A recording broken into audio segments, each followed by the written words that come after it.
Hi friends, welcome back to our channel. இன்னைக்கு இந்திராஸ் கிச்சன்ல என்ன பார்க்க போறோம்னா சொதி. வாங்க வீடியோக்குள்ள போலாம். 8 பீன்ஸை குட்டி குட்டியா கட் பண்ணி எடுத்து வச்சிருக்கோம். ஒரு உருளைக்கிழங்கு குட்டி குட்டியா கட் பண்ணி எடுத்து வச்சிருக்கோம். 2 கேரட்டை பீல் பண்ணிட்டு கட் பண்ணி எடுத்து வச்சிருக்கோம். ஒரு முருங்காவை நீட்டமா கட் பண்ணி எடுத்து வச்சிருக்கோம். 1/2 கப் அளவுக்கு பச்சை பட்டாணியை தண்ணியில ஓவர் நைட் சோக் பண்ணி எடுத்து வச்சுக்கிட்டோம்.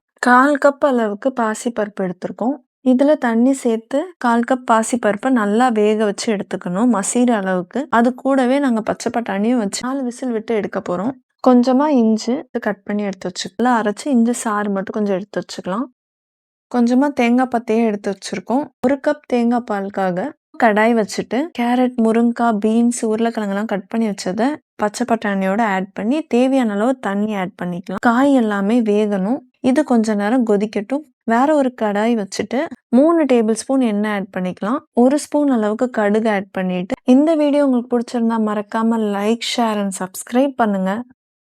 பிரியாணி இலை, பட்டை, ஏலக்காய், 2 கிராம்பு ஆட் பண்ணிக்கலாம். 3 சின்ன வெங்காயத்தை கட் பண்ணி வச்சிருக்கோம். 4 பல் பூண்டையும் இதில் ஆட் பண்ணிக்கலாம். 3 பச்சை மிளகாவை நீட்டமா கட் பண்ணி வச்சிருக்கோம். கொஞ்சமாக கருவேப்பிலையை ஆட் பண்ணிக்கலாம். கொஞ்சமாக மஞ்சத்தூள், வேக வச்சு எடுத்த காய்கறி எல்லாமே இதில் ஆட் பண்ணிக்கலாம். 1/4 கிளாஸ் அளவுக்கு தண்ணியும் ஆட் பண்ணிக்கலாம். வேக வச்சு எடுத்த பாசி பருப்பை மசிச்சு இதில் ஆட் பண்ணிக்கலாம். உப்பும் ஆட் பண்ணிக்கோங்க.